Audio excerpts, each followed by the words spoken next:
qui avait convoqué le corps électoral. Donc ça veut dire que lépp lu ñu defoon ba fii France teg leen ci suuf. amatul parrainage bi jàll na kii jàlloon na kii téye nañ ko kii recalé nañ ko kii déposé na caution on remet les compteurs à zéro.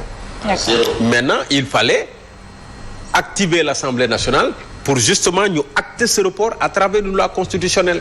Et c'est le Parti démocratique sénégalais qui a assumé depuis que Karim Wade a été écarté de la course à la présidentielle, qui a assumé l'initiative. Bien sûr, Benno, la mouvance présidentielle, gis nañ ci seen bopp, mais jàpp nañ ci combat gars yi.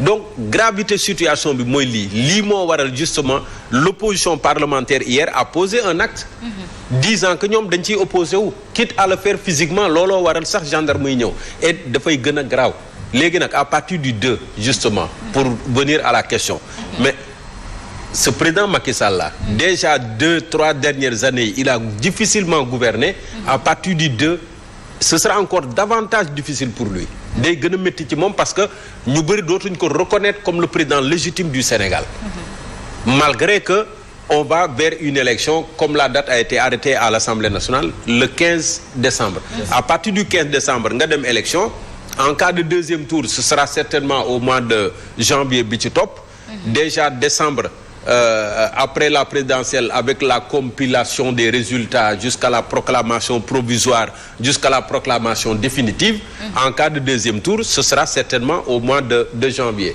bu deuxième tour naree am dès la proclamation des résultats et la désignation des 2 premiers qui vont au second tour dès le lendemain ou 48 heures après campagne électorale beneen mooy démarrer waat au moins pour 2 semaines bu ñu jógee foofu on tient le deuxième tour mais après léegi nag kon passation de service kañ lay doon certainement au mois de février. Au mois de février 2025. 2025 parce que à partir de décembre déjà 15 décembre. est-ce qu'on aura suffisamment le temps pour être dans les délais et proclamer les résultats du premier tour. Certainement on va à 2025. léegi à partir de 2025 à partir de février 2025 supposons que passation de service présidentielle war a am. mais bu boobaa. le prochain mandat du président est-ce que dañuy considérer ne février la démarrer wala avril parce que d'ordinaire la passation de service se fait au mois d'avril bu ñu ko considérer février ça veut dire que président grugé na déjà 2 mois bu ñu ko considérer wul ça veut dire que le temps que mu fi nekk février ba avril quelle sera cette période moi je me pose encore des questions peut-être que juristes yi nañ ma leeral parce que ce blanc là pour man voilà je peux me tromper nag je peux me tromper dans mon appréciation mais peut-être que la loi d'hier l'a réglé déjà en un mot au lieu de 10 mois ce sera un an non ce sera 12 mois voilà vous dites Mbaye voilà man dama daal fii li ci des bi ñu naan baax ndox tuur wax mbaq des xam nga ñu si ba dañ naan déedéet dañuy rooti jiwaat mais xam nga dafa am ay élection yi waroon a am nii dafa bëri ay rëq-rëq xëy gàkk-gàkk yu si nekk yoo xam ne nii waruñu topp ci élection yi ñu jëm parce que quel que soit alpha jàpp nañu date jàpp nañu ni kon fa la ñu jëm ci ay élection le 15 décembre donte plan d'action am na ci société civile bi collectif les candidats tamit am nañu seen plan d'action mais ba fi ñu toll nii jàpp nañu élection le 15 décembre lay am mais gis nga dañu war a profiter ci diir bi nga xam ne moom la ñu am non pas pour xeex defanteex Macky Sall déedéet mais xeex ngir ñu am ay élection yu nga xam ne problème yi duñu topp pour démocratie voilà les 49 spoliés yi nga xam ne nee nañu problème mu informaticien la ñii ne clé USB ñii ne samay parrain joxuñu ma ko dañ ko din teg fee loolu bañ ñu topp ñu régler ko une bonne fois pour toutes problème dañu jël finalité ñu régler ko une bonne fois pour toutes conseil constitutionnel bi nga xam ne am na ñaar ñu ci pointé du doigt est-ce que ñoom la ñu war a àndal dem ci élection yi ñu dëgmal parce que bu fekkee ñoom la ñuy àndalaat demaat ci élection yi ñu dëgmal logique pour logique moo di da lay wóor ne est-ce que les mêmes problèmes duñu toppati ci foofu ñu jëm la confiance ok mën nañ am la confiance parce que président Macky Sall moom moo leen tànn mais président Macky Sall mi leen tànn tey jii moom moo wax ne nañu lijjanti mbir yi dossiers yi na leer parce que dañ leen di tudd ci mbirum gerte du lu daw donc loolu waruñu topp je pense que mi société civile la classe politique dañu war a profiter ci diir bi ngir régler problème yi ñoom mën a am ay élections yu ñu mérito ñun les Sénégalais. mais logique normalement si on reporte les élections présidentielles c'est pour régler la problématique qui se trouve concernant l'élection présidentielle actuelle su fekkee ni ñoom parrainage coow li ci amoon daf ñu nar a topp fële ça ne sert absolument à rien de reporter les élections. soo metti dinañu topp parce que bu fekkee dañ ko def diir bi pour defante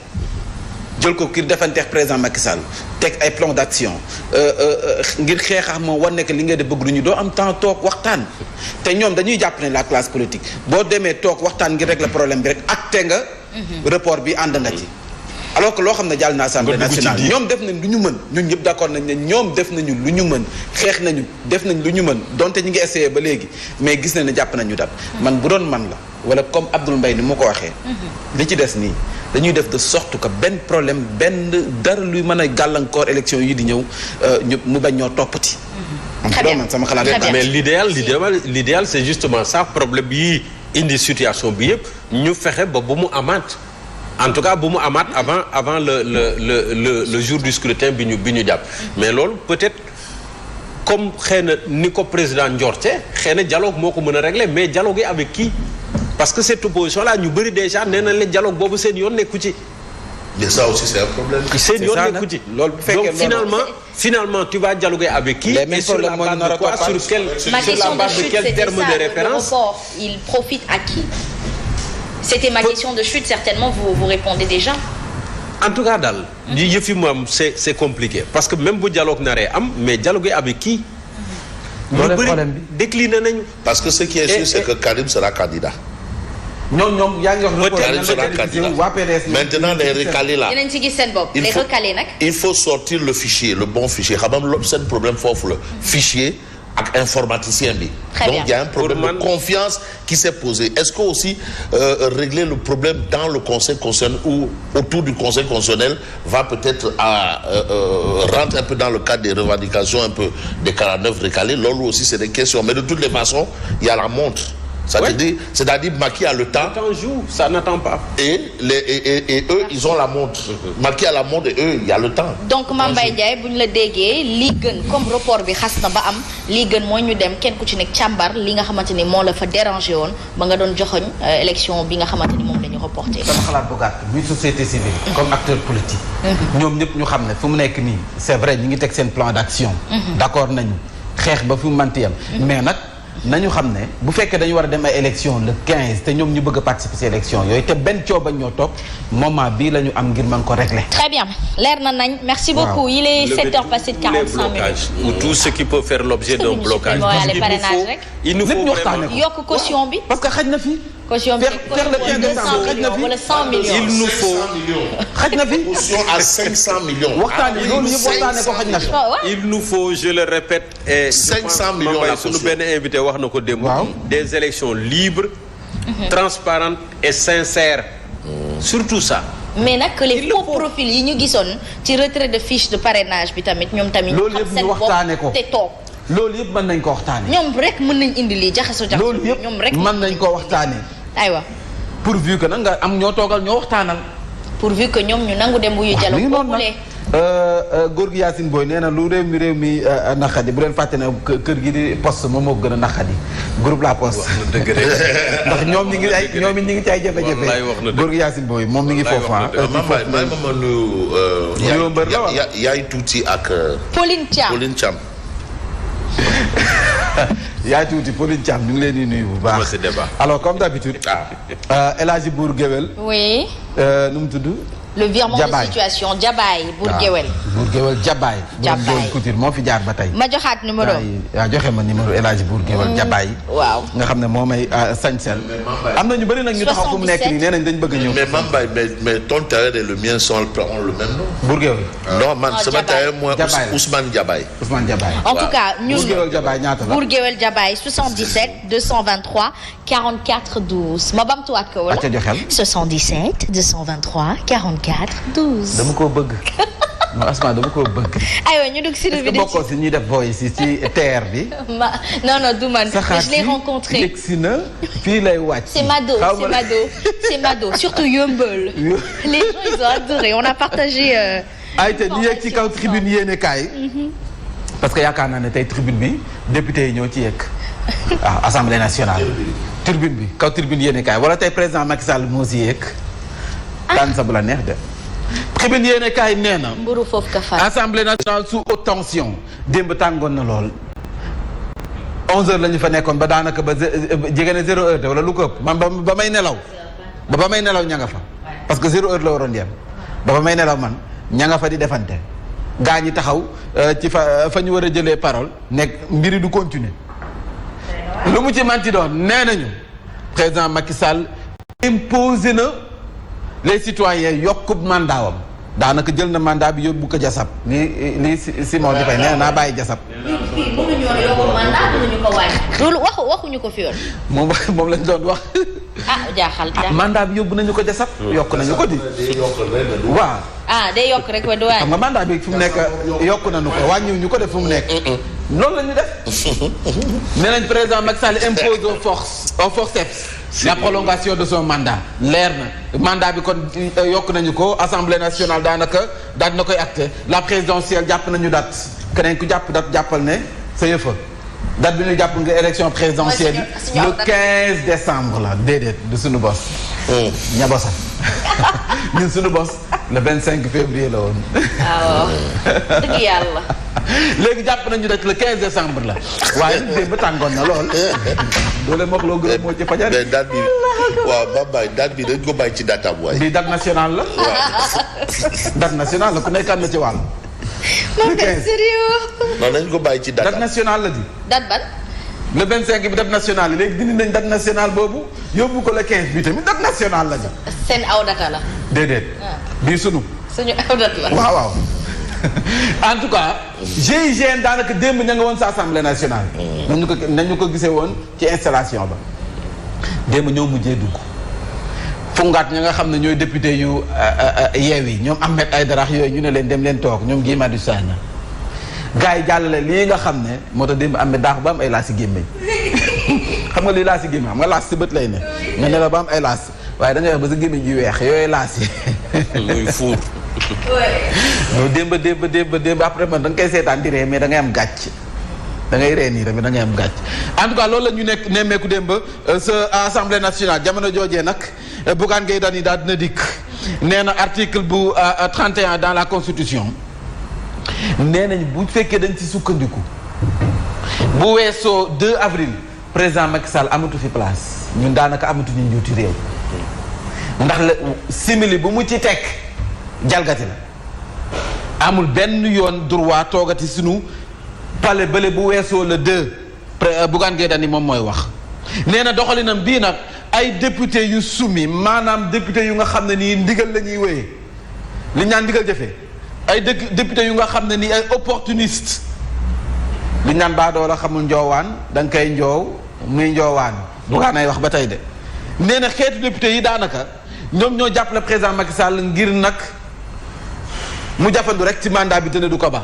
Bougane Gueye Dany mooy wax ba tey de mi ngi sàkku ci magistrature bi ak les forces vives comme ñoom waa F24 ñu jël seen i matukaay mooy wax report élection présidentielle candidature de Amadou Ba nag fu mu nekk nii ñu ngi koy laam-laamee ndax nag bu fekkee Mamadou Sy Albert la mu wax ne na soo moytuwul dem le 15 boobu Amadou du nekk candidat bu bennoo de si nit ñi xalaat parce que moom d'accordul ci report bi te wax na ko ña àndax moom it tàmbali nañoo wax fu mu nekk wax bennoo am ay muy ministre ay kii ku si nekk am na ñu commencé jël position de est-ce que duñu dem ba gis kon les pro Amadou ñoom it génne beru def ni Aly Ngouille Ndiaye na mu def Mame Boye Diao na mu def ak ñeneen ñu def samp seen nënd dem xamuñu. cours de récréation dëgg la nar a doon. am dañu koy waxtaane rek seen biir def ko póotum biir parce que ñëpp xam nañ ne Amadou nekkul kuy defante yu metti yooyu si ni ñu gis. mën nañ ko waxtaane seen biir continuer waat dem ci 2000 élection bu 15 décembre li ci kanam raw li gët ab jàngat la rek jamono jooree nag aji boo daay laa gi daanaka appel bu Mahdi bi ña nga ca 10-11 la daanaka yëgsi na ba noppi weekend bii di ñëw la sunu mbokki laayeen ni woote bi man nag maa ngi kër Mantulaay ci Bundoo yi dinaa jaaraale kër Chérif Ibou Seyni Thiaw laay dinaa fa demit waaw mais Mantulaay moom ma jox carte invitation baa di ngeen dem boobu wala jotagu leen seen carte ma jot na jot nga sa invitation mais avant il faut Mantulaay Simon jotagul boson Asma jotagul en tout cas man damay njëkk a dem Ndindi Alieu appel si kii Alieu après Ndindi ok waaw après Kazu Rajab waaw parce que yëgsi na suba la loolu tamit Kazu Rajab du jour férié. suba la pour nga def ko férié pour tey Alaaji Bara Mbacké Falilou borom Alieu Gaynde Fatma non pas Gaynde Fatma Gaynde Fatma mooy bu kii Ibrahima Ly Amath waaw très bien Sëñ Abdourahmane Mbacké. l'association des femmes Layènes ñoom fu mu nekk def nañu panel démb waxtaan nañu le rôle de la femme dans la promotion de la paix utum jàmm bi fii ci réewum Sénégal daanaka jigéen ñi dañ si war a xar seen tànk tubéy l'info yéene kaay delluwaat fee nga xam ne moo di assemblée nationale député yi nga xam ne xar nañ seen tànk tubéy ngir nag affaire bi daal di jàll muy wàllu Benno le coup de force du duo Benno PDS mujj naa jàll yéen kaay baa ko wax en adoptant la proposition de loi portant modification de l'article 31 de la Constitution l'Assemblée nationale entérine le report de la présidentielle l'extension du mandat du président Macky Sall daanaka lu mat 1 an donte yeggu fa la ñu ko yokkal Youssou Ndour wax na sans équivoque je ne suis pas d'accord avec le report fekkee ka ci boole fekkee ka ci wax loo it moom wax na Zahra Iyane Thiam génn na mouvement présidentiel waaw waaye li tamit xam naa fekkee ka ci boole. Zahra Iyane Thiam. instant bi pexe moo ko ci boole. pexe ka ci boole Zahra Iyane Thiam wax na l'acte posé ce jour est une violation flagrante de notre charte fondamentale. Quel gâchis. Zahra fu mu bokk mouvance présidentielle nekk fu ministre Zahra Iyane Thiam moom it wax na. déploré na ASEPEX. déploré na lu ni mel. Youssou Ndour déploré na lu ni mel. mais nag. Bougane Gueye Dany dikk ne ko.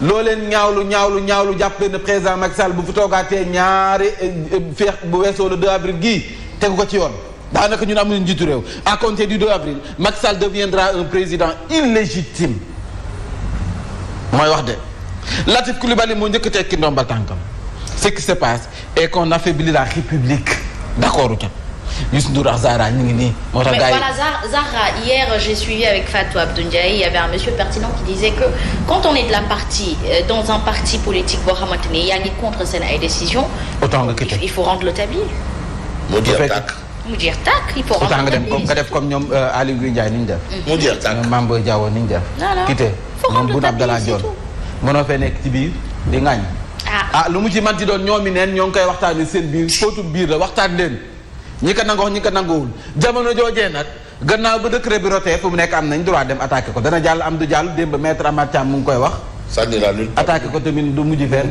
waaye nag ñu ngi koy attaqué de plus de recours au conseil constitutionnel Bassirou Diomaye Faye dugal na recours El Hadji Mamadou Diawo mii dugal na recours Cheikh Tidiane Dièye dugal na recours Malick Gakou moo leen fa jiitu moom xaarul sa décret bi rot mu dem dugal bu fekkee mën na nekk ñaan ñi ña ngi ni wàllu ak Benno Bokk Yaakaar acté nañu ko assemblée nationale jàllal nañu ko Amadou Ba mi ngi ni mujj naa contresigné li nga xam ne moom moo di document bi jamono joojee dinaa ci ñëwaat Walf TV wax na nu ko tëjee réew mi ko tëjee ñëw ci élection présidentielle yi assemblée nationale le report daanaka validé Macky Amadou c'est fini la ku bëggoon sax Amadou déglu ma waaye Amadou dégluwul def fu mu nekk nii de bu sukkandikoo ci réew mi quotidien nii Amadou sa xola mayu ko nopp mi ngi ci leneen dafa mel ni 2 minutes pour lire l'essentiel report de la présidentielle Karim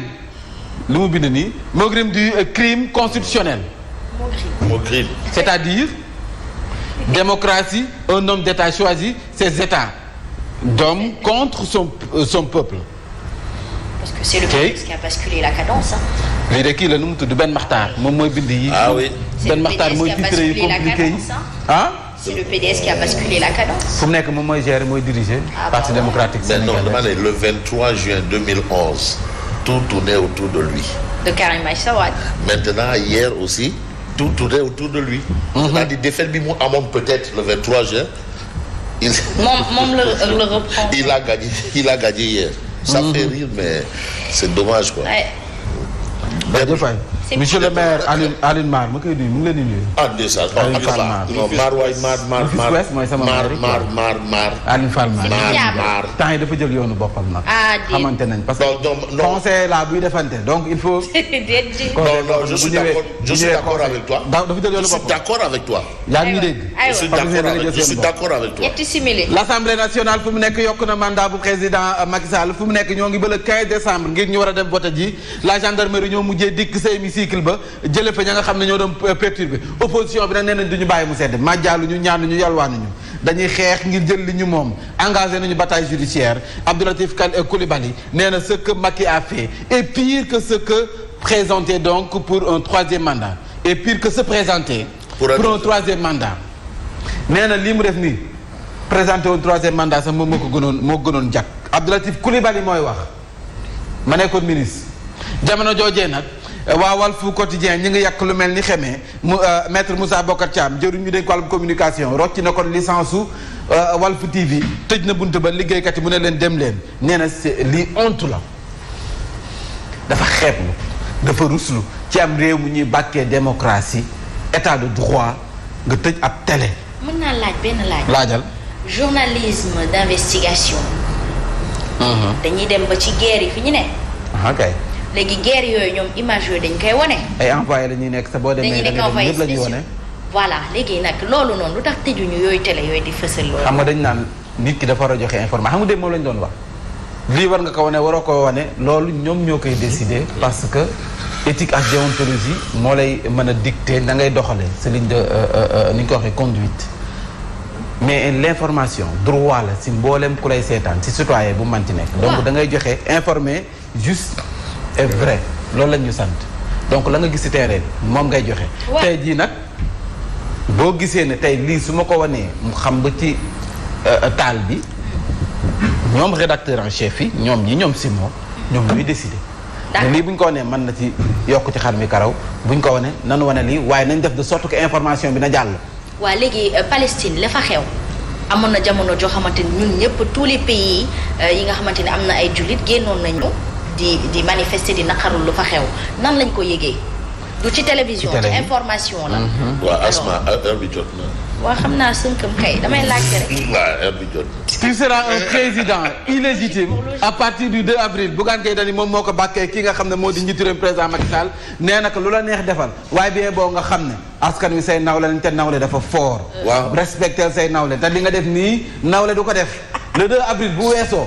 jàppal ne nekkatoo président wala bu fekkee yaa ngi fi too it tegoo ko fenn Bougane Gueye Dany moo ko xamle ci grand place yéenekaay Le Point Actu nee na boo dikkee ci la mu waral dëgg-dëgg nag kii di Abdou Latif Coulibaly daal di génn ci tekki ndombal tànkam le soutien à son frère magistrat du conseil constitutionnel moo tax Cheikh Tidiane Coulibaly kon frère am la da koy jàppal tànk ñu ne et sa proximité avec Amadou Ba loolu tamit bokk na ci li tax mu tekki ndombal tànkam Bougane Gueye Dany ba tey ci yéenekaay bi mu ngi koy fàttali de nee na ko foo man ci dem dinaa la ko fàttali dina booy say nopp le 2 avril bu weesoo nekkatoo président situation du pays bi daf ko tiital moom kii di Youssou Ndour wax na ko ate ñu dem ci audience aywa Manko marionnette mi ngi nii nee nañu assemblée nationale la fa xewoon daa mel ni cirque la rek marionnette waa parti démocratique sénégalais mi ngi en live mi ngi appel vidéo waaw moom appel vidéo lay def di manipuler la muy manipuler te fa mu nekk kii moom it